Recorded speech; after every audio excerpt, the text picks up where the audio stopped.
Bonjour, bienvenue dans Géopolitis. À quelques jours des élections présidentielles, l'incertitude au Brésil est énorme.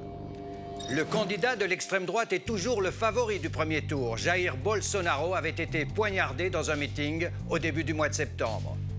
Le musée national de Rio de Janeiro, ravagé par les flammes, c'est tout un symbole dans un pays miné par le doute et les désillusions. Violence, inégalité sociale, corruption des élites politiques, diagnostic des maladies qui fragilisent un géant de l'économie mondiale. 8e économie du monde, le Brésil demeure une formidable machine à produire et à exporter. Mais le miracle brésilien que l'on se plaisait à décrire il n'y a pas si longtemps encore a fait place à la désillusion. Désillusion face à une économie incapable de mieux répartir ses richesses. Malgré son formidable développement, le Brésil traîne ses inégalités. Il apparaît même comme un des pays les plus inégalitaires au monde. Désillusion aussi face à une élite politique accablée par les scandales et les pots de vin. La démocratie brésilienne est malade. C'est dans ce contexte de crise sociale, politique, institutionnelle que 147 millions d'électeurs vont choisir bientôt leur nouveau président. À une semaine du premier tour, c'est toujours Jair Bolsonaro, le candidat de l'ultra-droite, qui apparaît en tête des sondages. On le décrit comme une réplique de Donald Trump, un Donald Trump des tropiques, en plus excessif, plus misogyne et plus raciste.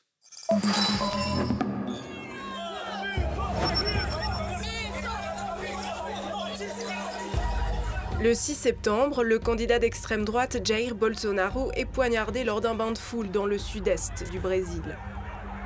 Touché au ventre, il est opéré plusieurs fois et poursuit sa campagne depuis son lit d'hôpital.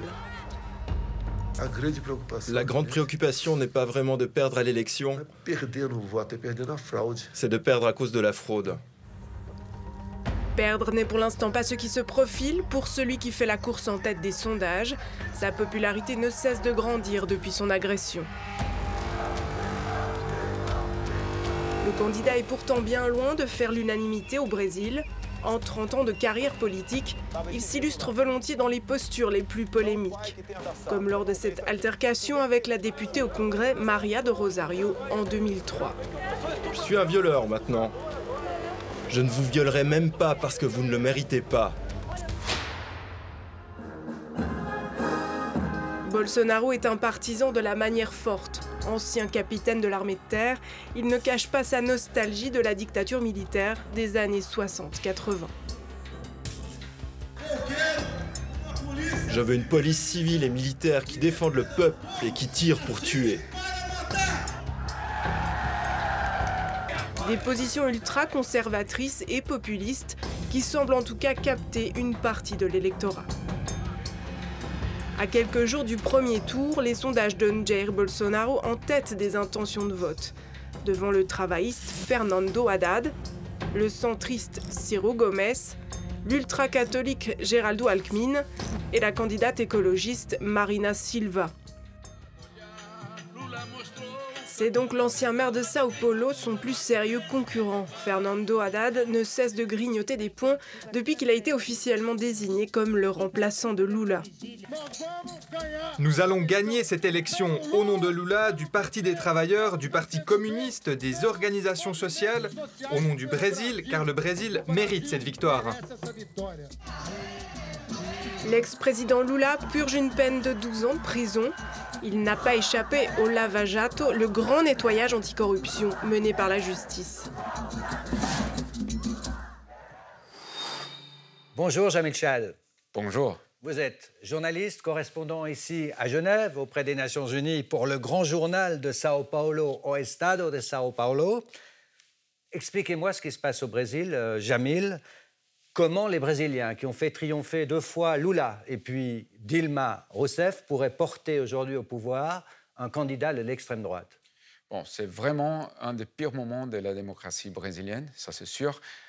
Mais on doit expliquer, on doit comprendre ça par rapport aux 4 ou 5 dernières années. Un moment très particulier, d'abord d'une grande désillusion par rapport à la société, mais aussi une haine très forte vers la classe politique. Au même moment, on a eu une récession très forte, 7% du PIB était disparu, on a 13 millions de chômeurs à ce moment, et en même temps, on a les révélations de tout un scandale politique de corruption qui a pillé le pays. Donc, tout ça, on doit comprendre dans un autre contexte, un contexte d'un pays très loin du carnaval et de la beauté, un pays très violent, très injuste, très raciste et avec beaucoup de problèmes encore pour résoudre. Qui est Jair Bolsonaro? On le décrit parfois comme un Trump des tropiques, mais c'est un peu différent quand même. C'est un peu différent, mais ce contexte que je viens d'expliquer explique aussi l'apparition d'un populiste comme ça. Ce n'est pas dans une situation de normalité que je voulais dire qu'il vient. C'est vraiment dans un contexte spécifique. Mais non, par rapport à Trump, non, ce n'est pas un Trump. Trump disait qu'il venait pour casser la structure du pouvoir. Bolsonaro utilise les mêmes mots, les mêmes gestes, mais il est le système, il fait partie du système. Depuis ça fait 20 longtemps, ans. Hein, il est membre du Congrès brésilien, du Parlement brésilien. Ses enfants sont déjà dans la politique. Il est finalement un politique traditionnel qui était là. Pas seulement là, il est un parasite aussi du système parce que lui, et ça, les chiffres montrent, c'est un des députés qui ont moins fait pendant 20 ans. En même temps, quelqu'un qui dit qu'il va tout changer. Et puis son principal challenger, celui qui a remplacé Lula, Fernando Haddad, c'est aussi un vieux routier de la politique. C'est vrai, finalement, quelqu'un qui était le maire de São Paulo a perdu les élections pour la réélection à São Paulo et qui est quelqu'un très, très lié à Lula à ce moment. Peut-être ça va le coûter très cher parce qu'il y a une partie de la population brésilienne qui ne veut pas le retour soit de Lula ou de l'image de Lula, ou même quelqu'un qui peut ressembler à Lula. Donc il y a à ce moment une société très divisée. On est évidemment frappé ici en Europe de la violence physique et la violence verbale de cette campagne. Oui, la violence, comme vous avez vu déjà, ce n'est pas une question seulement de la politique. Dans la politique, il y a une autre dimension, c'est la dimension de la violence vers la démocratie. Et ça, c'est la partie plus dangereuse de cette histoire.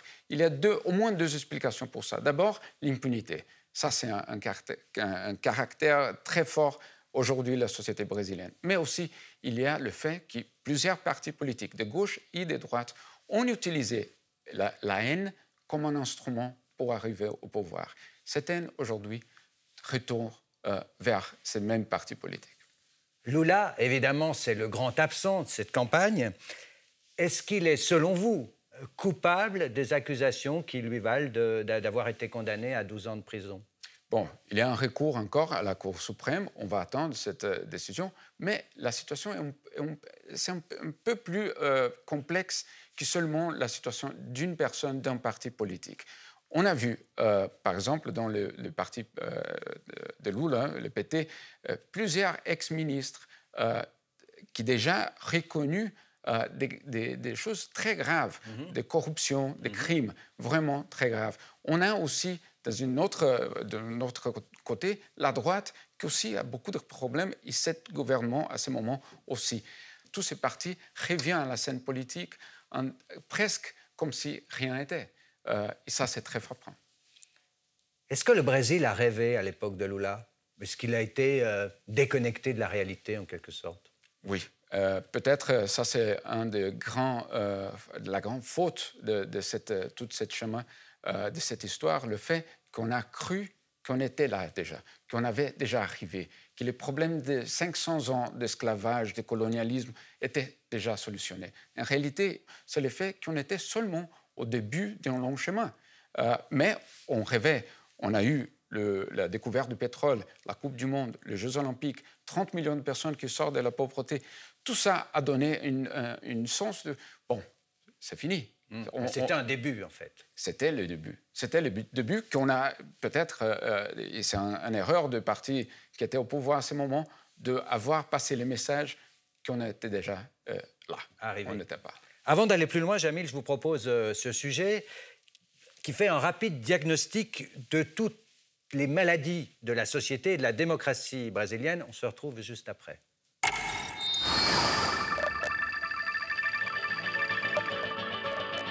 Il y a des images qui marquent la mémoire d'un pays, comme l'effondrement de l'équipe nationale de foot battue par l'Allemagne 7-1.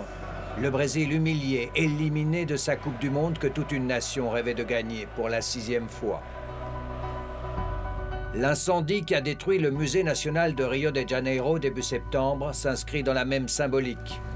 Le Museu Nacional était un des plus prestigieux de toute l'Amérique latine. Le feu a tout ravagé. Les pompiers n'ont rien pu faire, il n'y avait pas de système d'extinction automatique. Une partie de la mémoire du Brésil anéantie. Dès le lendemain, des manifestants dénonçaient l'incurie des autorités. Le budget du musée avait été amputé. Il ne représentait qu'un tiers à peine de ce que les parlementaires fédéraux disposent pour l'entretien de leurs voitures.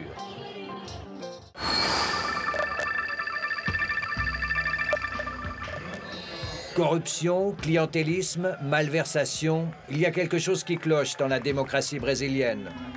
Les 2 tiers des élus du Congrès sont poursuivis ou ont été condamnés pour des affaires d'argent sale. Ce sont eux pourtant qui ont voté la destitution de Dilma Rousseff au terme d'un psychodrame dont seul le Brésil a le secret. Pelo meu país, por Deus, por minha família, pelas famílias, pelas pessoas de bem, meu voto é sim, fora Dilma, fora Lula, fora o PT. L'ancien président Lula, héros des classes défavorisées, a dû renoncer à être une nouvelle fois candidat. Il purge une peine de 12 ans de prison, éclaboussé lui aussi par les scandales. Le président sortant, Michel Temer, est inéligible, convaincu de malversation lors de sa campagne électorale. Aucun des grands partis brésiliens n'échappe au scandale.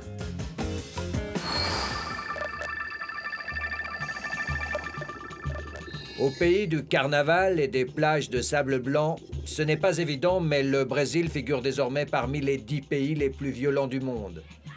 Assassinat des petits paysans qui résistent aux grands propriétaires terriens, meurtres mafieux, assassinats politiques, comme celui de la députée et militante des droits de l'homme Marielle Franco en mars dernier, abattue de 4 balles avec son chauffeur.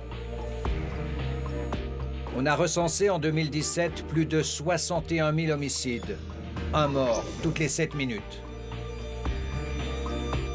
On ne compte plus les victimes des balles perdues lors des affrontements entre gangs ou avec les forces de sécurité spéciales dans les favelas. À Rio de Janeiro, c'est l'armée qui est désormais en charge de garantir la sécurité. La violence comme un miroir des inégalités. Le Brésil moderne demeure une société de castes, où noirs et métis gagnent en moyenne la moitié moins que les blancs. L'écart entre les plus riches et les plus pauvres est abyssal.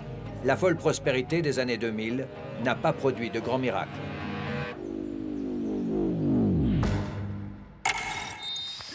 Jamil Chad, est-ce que la démocratie est en danger dans votre pays, le Brésil? Oui, et c'est très clair par rapport les discours qui sont prononcés pendant cette campagne électorale, des discours qui nient le fait qu'il y avait une dictature pour presque 25 ans au pays. J'étais moi-même un chercheur de la Commission de la vérité. C'est très dur d'écouter ça quand on a toutes les preuves, bien sûr, qui sont là. Mais aussi, on a des candidats qui, par exemple, parlent de refaire la Constitution sans consulter le peuple. Donc, il y a des gestes, des signes très forts qui mettent la démocratie en danger. Ce n'est pas les seuls, ce n'est pas seulement les candidats, mais c'est très dangereux à ce moment. On dit que le système parlementaire brésilien est accaparé par des lobbies, par des groupes d'intérêt. Et on parle souvent des 3B. Expliquez-moi ce que sont ces 3B. Alors, il y a le BAF.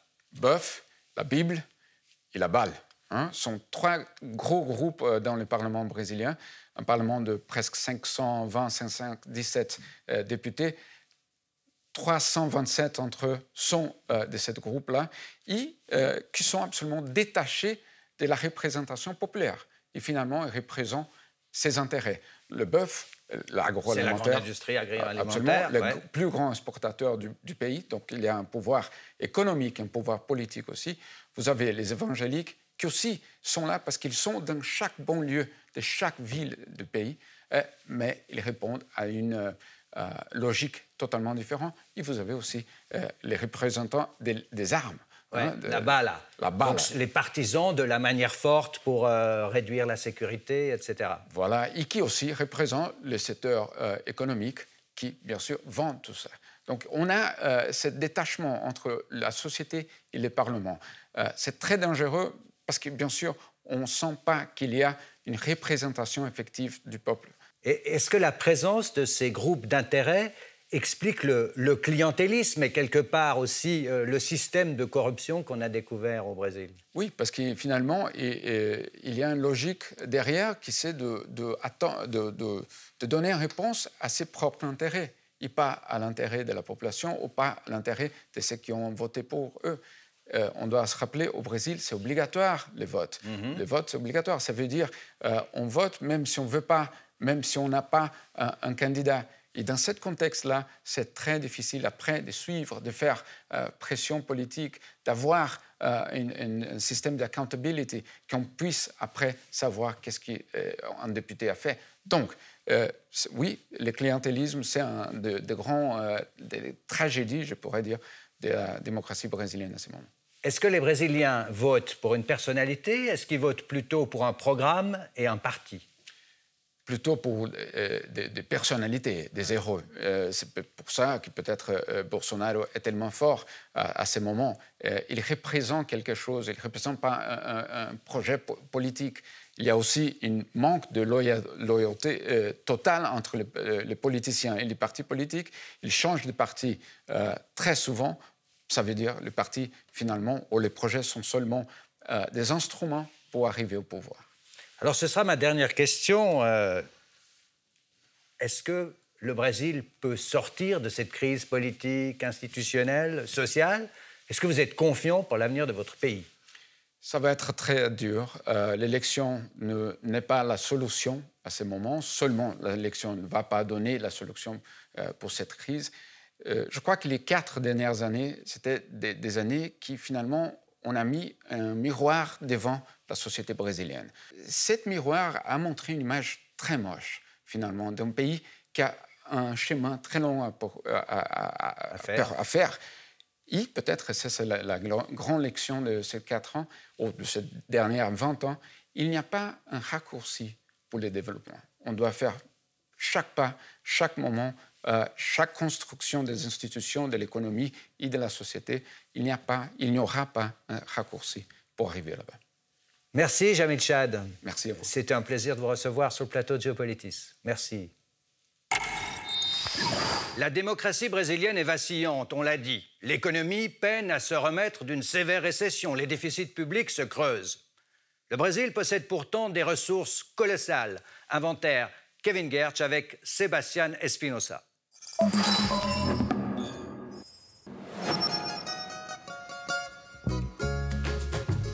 Sur des milliers d'hectares, des exploitations gigantesques qui font du Brésil le premier producteur mondial de bœuf, de café, de sucre et de jus d'orange. C'est aussi le 2e producteur de soja et de volaille. On dit parfois que le Brésil est la nouvelle ferme du monde. Ses exportations agroalimentaires ont été multipliées par 5 en un peu plus de 20 ans pour atteindre 71 milliards de dollars en 2016. Le secteur génère à lui seul plus de 30% du produit intérieur brut brésilien. Superpuissance agricole, le Brésil est aussi porté par une industrie dynamique qui représente 19% du PIB. Parmi ses entreprises phares, Vale est le premier producteur mondial de fer. Le géant minier implanté en Suisse figure aussi dans le top 10 des producteurs d'aluminium et de nickel. Petrobras, malgré ses ennuis avec la justice, a produit l'an dernier 2,15 millions de barils de pétrole par jour, un record. Le Brésil est désormais la 10e puissance pétrolière du globe, à hauteur du Koweït et du Mexique.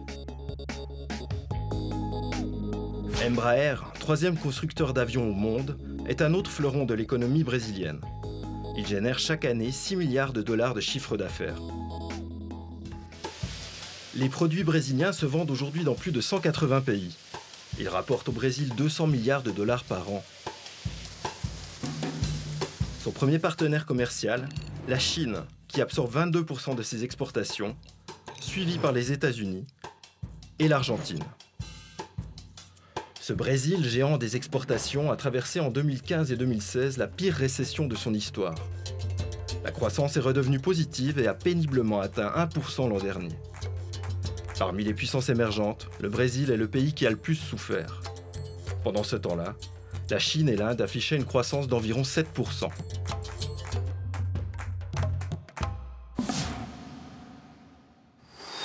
Ce jour-là, il y a 16 ans, Luiz Inácio Lula da Silva était porté au pouvoir avec l'appui de 62% des électeurs brésiliens, élu le jour de son 57e anniversaire. C'est notre rubrique Ce jour-là, racontée par Jos von Reding et Cyril Pierre.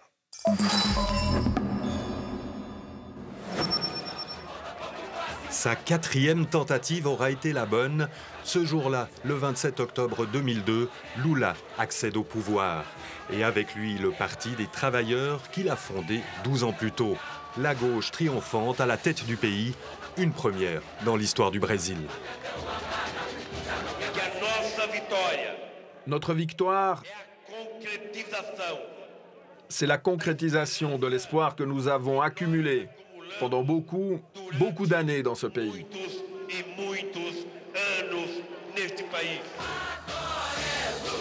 Gilberto Gil, nommé ministre de la Culture, les plus démunis rêvent de lendemain qui chantent sur un air de bossa nova.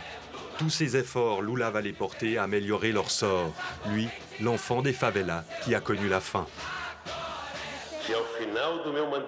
Si à la fin de mon mandat, tous les Brésiliens ont la possibilité de prendre leur café le matin, de déjeuner et de dîner, j'aurai accompli la mission de ma vie.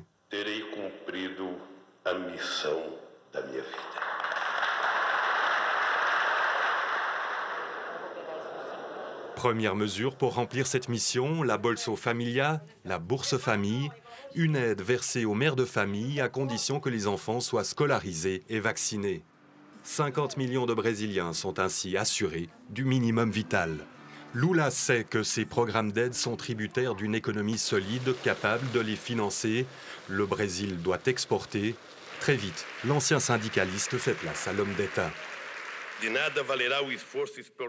Il est inutile de mettre en œuvre tous ces efforts d'exportation si les pays riches continuent à pratiquer le protectionnisme tout en prêchant le libre commerce.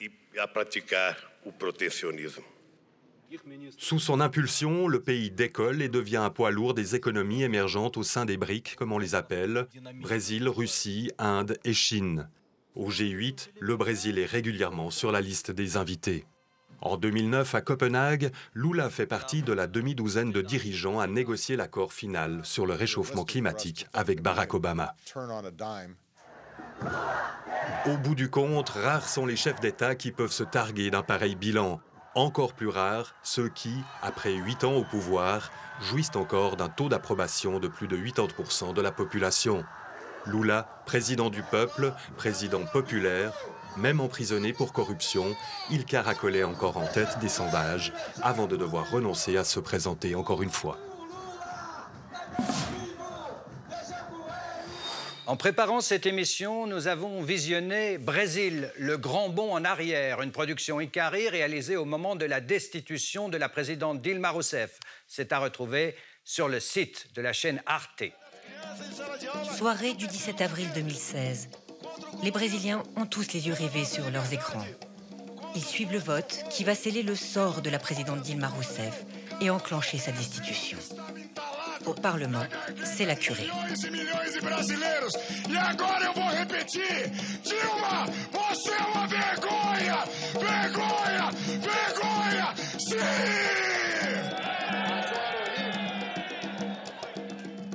Sur l'assassinat qui a secoué le Brésil en mars dernier, celui de Marielle Franco, militante féministe LGBT issue des favelas, France Culture, les enjeux internationaux, nous proposait l'analyse de Jean-Jacques Kourlianski.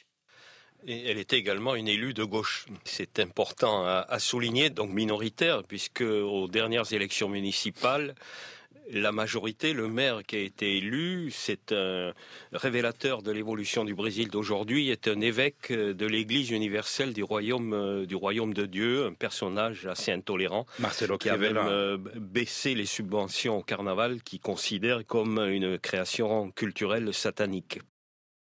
Enfin, les universitaires ne manqueront pas aux presses universitaires d'Oxford, Politics of Latin America, avec son chapitre sur le Brésil. La nation de tous les superlatifs, relève l'auteur en conclusion, mais la question est de savoir si le pays est en mesure de poursuivre ses réformes démocratiques et économiques. C'est la Palestine qui sera au sommaire de Géopolitis la semaine prochaine avec cette question: un État palestinien est-il encore possible? Géopolitis vous est proposé par la RTS et TV5 Monde. Excellente semaine à vous tous. À bientôt.